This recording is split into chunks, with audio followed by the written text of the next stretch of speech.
মতো ভূমিকা পালন করেছেন। বাংলাদেশের মানুষ যাকে ক্যাপ্টেন হাসনাত বলেছেন, আমরা বিশ্বাস করি আজকে বাংলাদেশের এই সাধারণ যত্ন আমরা দেখছি সেই স্বপ্ন বাস্তবায়ন করার জন্য চলো একসাথে গড়ি বাংলাদেশ, সেই স্লোগানে উদ্বুদ্ধ হয়ে আমরা দেশকে গঠন করতে চাই।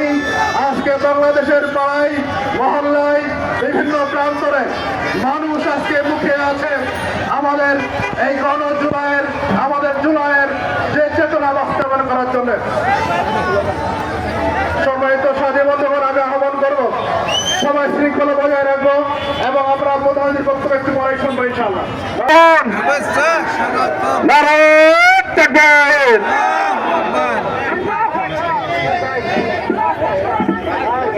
আমরা সবাইকে আহ্বান করব শৃঙ্খলার সাথে আপনারা যারা স্টেজে আছেন তারা বসে পড়বেন এবং সামনে যারা আছেন আমরা আমাদের প্রধানমন্ত্রীর বক্তব্য শুনব।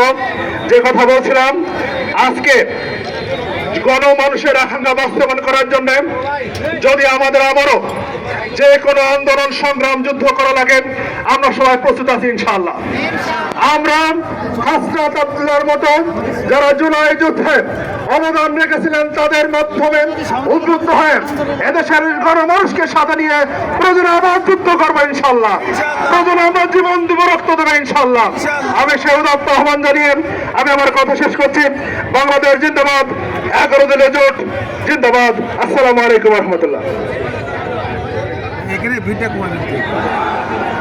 সংগ্রামী যশোরবাসী,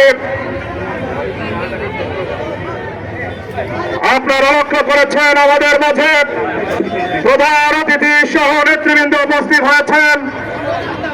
আপনারা শৃঙ্খলার সাথে নিজ নিজ জায়গায় থাকেন, আমরা প্রধান অতিথির বক্তব্য শুনব।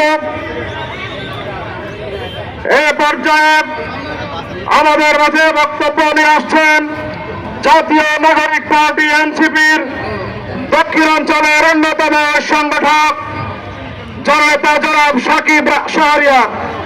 বক্তব্য রাখছেন এনসিপির কেন্দ্রীয় দক্ষিণাঞ্চলের অন্যতম সংগঠক জননেতা জনাব সাকিব শাহরিয়া।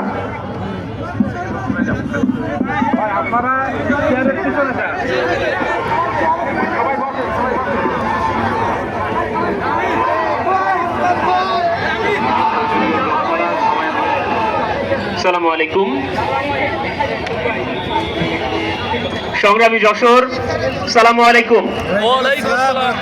সংগ্রামী যশোর, আপনারা লক্ষ্য করেছেন আমাদের মাঝে এসে উপস্থিত হয়েছেন আমাদের আজকের এই আয়োজনের প্রধান অতিথি দক্ষিণাঞ্চলের মুখ্য সংগঠক হাসনাত আব্দুল্লাহ। আমাদের মাঝে উপস্থিত আছেন যশোর 3 আসনের সংসদ সদস্য প্রার্থী 11 দলীয় জোটের মনোনীত প্রার্থী ভিপি আব্দুল কাদের ভাই।